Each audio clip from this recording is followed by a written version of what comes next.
Check out my American tattoo. That's not a compliment? Well, What does that mean? What is that? To be honest, I just wanted to have a penis tattooed on my arm.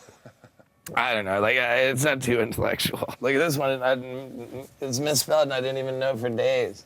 I have a small wiener. This is Weiner, it's misspelled. Who pointed that out? That's embarrassing. No, it's not, it's awesome.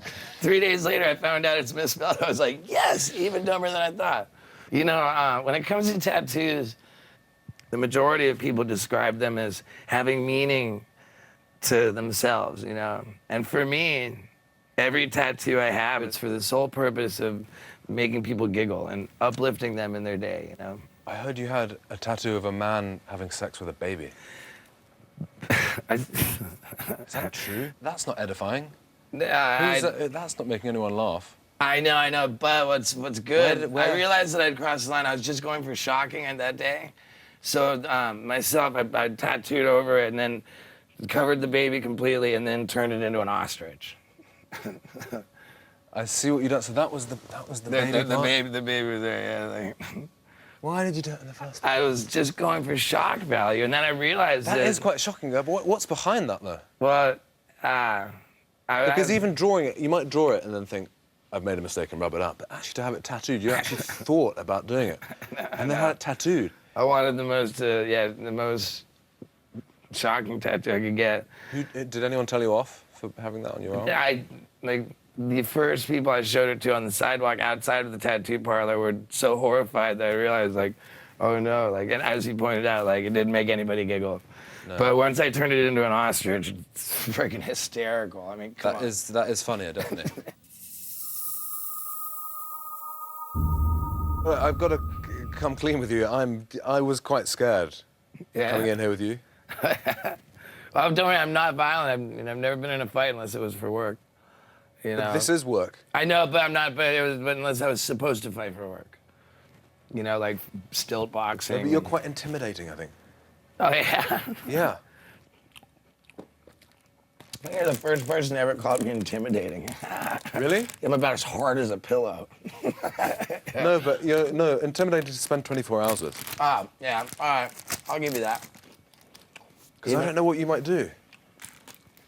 There's more to me than people really know, you know. I mean, as far as people know, that I'm the guy who breaks bones and shoves shit up my ass, you know.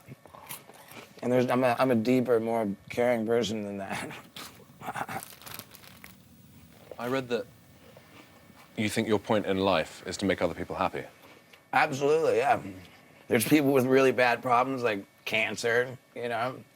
And I like to think that when people are exposed to my art, when they're watching what I do, they're shocked, and just for that brief time, by the virtue of them not thinking about cancer, I made cancer disappear, you know? I'm a distraction therapist. The world's a shitty place, and I'm just trying to distract people from that reality and give them a little giggle to improve their days, yeah. So what makes you laugh? All of George Bush's speeches make me laugh really hard. Like when he said that it's all worthwhile when he meets a soldier that's had his arms blown off and shakes his hand. What an asshole.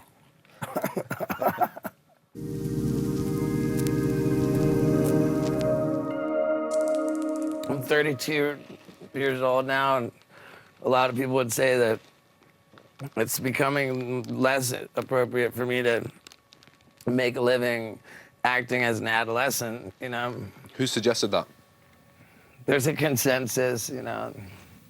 But you must get the sense of that from somewhere. Going on this crazy mission to try and become a stuntman, it really drove my father and I the furthest apart. You know, like we didn't even communicate for 6 months at one point. And then ultimately, over the following years, my dad realized that this was my path and that I was committed to it. He apologized to me for having done a disservice by discouraging me from following this path. He pledged to support me and, you know, like, son, this is what you've chosen. I just want to be the best at it. And ever since then, and my dad really manages my career more than I do. So ultimately what drove us apart has now brought us together. But yeah, my relationship with my dad's really, really important to me. I don't know what I'd do without him.